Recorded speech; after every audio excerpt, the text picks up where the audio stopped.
Selamat siang, salam sejahtera bagi kita semua.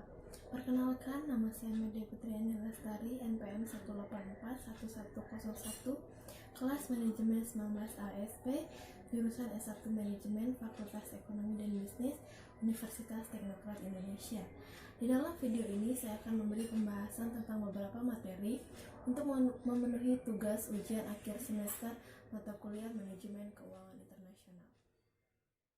Di zaman modern, pada hakikatnya bukanlah sebuah negara semata, melainkan pengendalian modal dan pengetahuan yang menjadikan negara tersebut memiliki keunggulan komparatif di atas negara lainnya. Pengendalian modal dan teknologi tersebut adalah perusahaan multinasional. Apakah kalian tahu apa itu perusahaan multinasional?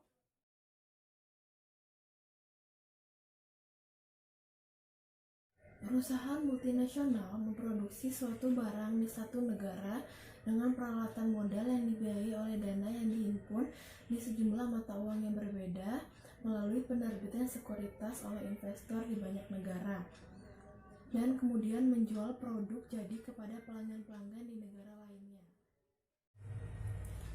Perusahaan multinasional mendapat keuntungan dari keberadaannya di seluruh dunia dengan berbagai cara. Cara yang pertama yaitu keuntungan skala ekonomis dalam penyebaran biaya research and development dan promosi penjualan ke pasar global mereka. Menyatukan daya beli global atas pemasoknya dan menggunakan teknologi dan pengetahuan manajerial mereka secara global dengan biaya tambahan minimal. Cara yang kedua yaitu tenaga kerja yang murah di negara berkembang dan atau akses ke kemampuan research and development yang baik di negara maju. Contoh dari perusahaan multinasional yang sering kita jumpai yaitu Toyota, Honda, Mitsubishi, Nestle, Sony, KFC, Google, dan masih banyak lagi. Pembahasan yang kedua yaitu guna kurs dalam perusahaan multinasional. Sebelum membahas tentang kegunaannya, apakah kalian tahu kurs itu apa? Kurs adalah suatu mata uang yang dinyatakan dalam mata uang lainnya. Seperti yang kita tahu, perusahaan multinasional melibatkan dua negara yang sudah pasti akan ada dua mata uang yang berbeda. Jadi guna kurs dalam perusahaan multinasional yaitu untuk memudahkan transaksi antar dua negara tersebut yang berbeda mata uangnya. Kurs di dalam perusahaan multinasional akan memudahkan perusahaan multinasional itu membayar bea masuk dan bea keluar, ekspor dan impor, serta juga memudahkan pelunasan pajak penghasilan atau PPh dari perusahaan multinasional tersebut. Pembahasan yang ketiga yaitu bursa valuta asing atau sering kita dengar pasar falas. Apakah kalian sudah tahu apa itu bursa valuta asing?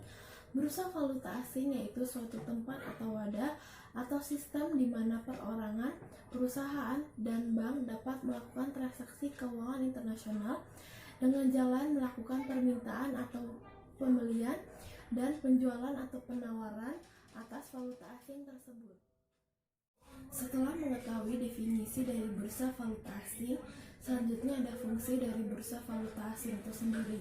Fungsi yang pertama yaitu memperoleh pertukaran valuta asing serta pemindahan dana dari satu negara ke negara lainnya.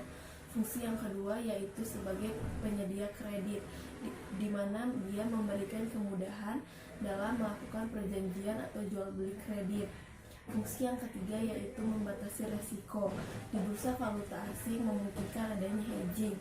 Fungsi yang terakhir yaitu spekulasi, di mana di bursa valuta asing sendiri orang bisa melakukan atau mencari spekulasi resiko untuk mendapatkan keuntungan. Pembahasan selanjutnya yaitu perbandingan antara spot rate versus forward rate.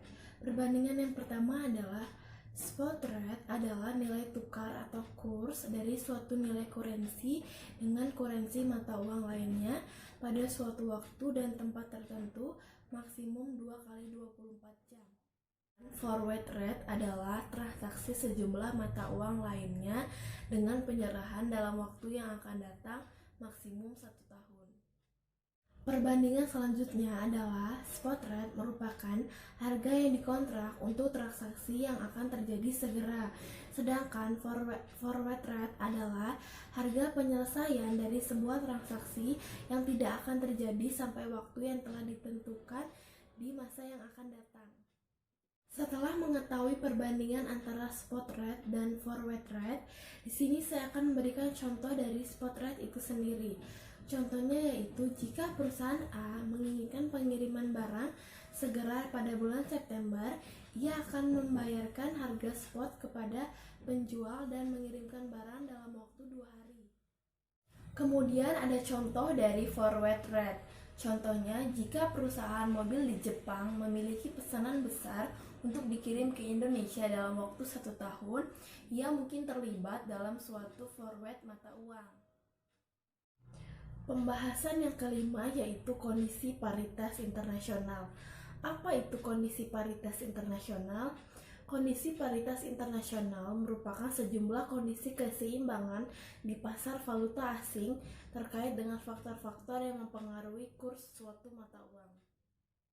Kondisi paritas internasional ini diturunkan dari kondisi arbitrase, yaitu kondisi pasar yang memungkinkan pelaku ekonomi mendapat keuntungan bebas risiko yang positif dengan modal nol dalam setting modal yang sempurna, yang memiliki asumsi tidak terdapat biaya transaksi, biaya transport, biaya pajak, tarif bea masuk, dan faktor lainnya yang membatasi perdagangan bebas. Pembahasan yang terakhir atau pembahasan yang keenam yaitu exposure dan resiko falas. Apa itu resiko falas? Resiko falas adalah resiko akibat adanya kemungkinan nilai mata uang yang mendominasi aktiva atau kekayaan perusahaan berfluktuasi. Lalu, apa itu exposure? Exposure adalah seberapa jauh perusahaan dipengaruhi oleh perubahan kurs valuta asing secara umum.